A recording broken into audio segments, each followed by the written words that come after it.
तर हेच आहे जगाच्या विनाशाचे संकेत देणारे मंदिर। तर जसं मागच्या व्हिडिओमध्ये तुम्ही बघितलंच असणार की आपण आलेलो होतो हरिश्चंद्रगड कोकणकडा। कशासाठी? तर ट्रेकिंग करायसाठी।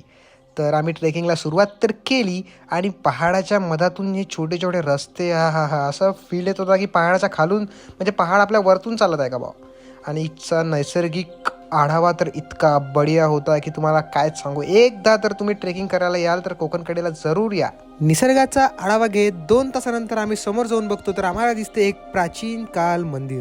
ह्या मंदिराचा इतिहास पण तेवढाच प्राचीन आहे। साधारण 10व्या शतकात झांज राजाने बांधलेल्या 12 मंदिरांपैकी एक मंदिर म्हणजे श्री हरिहरेश्वर महादेवाचं मंदिर। पावसाळ्यात मंदिर समोरील पुलाखालून एक ओढा तारामाती शिखरावरून वाहत येतो।